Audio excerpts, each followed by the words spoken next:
Saudi আরবে একটি ফ্ল্যাটে আপন দুই ভাই খুন হয়েছে বলে জানা গেছে। বুধবার সৌদি আরবের দাম্মাম শহরের একটি ফ্ল্যাট থেকে তাদের মরদেহ উদ্ধার করে সৌদি পুলিশ। নিহত দুই ভাই হলেন কামরুজ্জামান কাকন ও কামরুল ইসলাম সাগর। তাদের বয়স যথাক্রমে ২৬ ও ২২।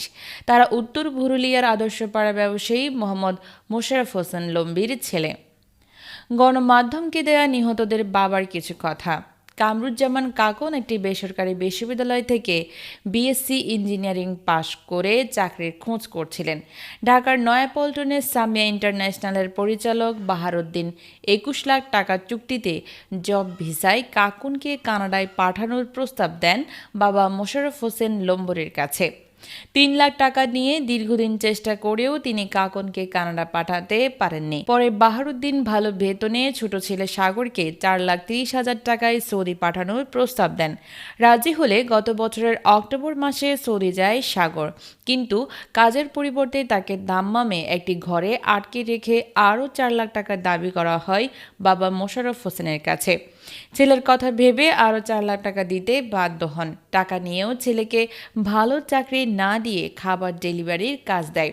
কানাডা পাঠানোর জন্য নেওয়া ৩ লাখ টাকা ফেরত চাইলে বড় ছেলে কাকন সহ দুই ছেলেকে সৌদির মদিনা ইউনিভার্সিটিতে উচ্চ বেতনের চাকরির প্রস্তাব দেন বাহারউদ্দিন। নতুন করে ৫,৩০,০০০ টাকা নিয়ে গত বছরের ৪ ডিসেম্বর কাকনকে সৌদি নিয়ে যান বাহার। সেখানে কাজ না দিয়ে দুই ভাইকে একটি ঘরে আটকে রাখেন। বিষয়টি জানার পর বাহারউদ্দিন কাকন ও সাগরের বাবা মোশাররফ হোসেনকে উমরা ভিসায় সৌদি গিয়ে ছেলেদের দেখে আসার প্রস্তাব দেন। গত ডিসেম্বরের মাঝামাঝি বাহারউদ্দিনের সঙ্গে সৌদি আরব যান মোশাররফ হোসেন। এ সময় দুই ছেলেই জানান তাদের খাবার ডেলিভারির কাজ দেওয়া হয়েছে, ঠিকমতো খেতে দেওয়া হয় না, রাখা হয়েছে ছোট্ট ঘরে। ২২ ডিসেম্বর তিনি দেশে ফিরেন। ছেলেদের কাগজপত্র ঠিক করার কথা বলে থেকে যান বাহার। আসার সময় বাহার একটি পলিথিন মোড়ানো ব্যাগ দিয়ে ঢাকার ঠিকানায় পৌঁছে দিতে বলেন মোশাররফ হোসেনকে। ব্যাগে কী ছিল তিনি দেখেননি।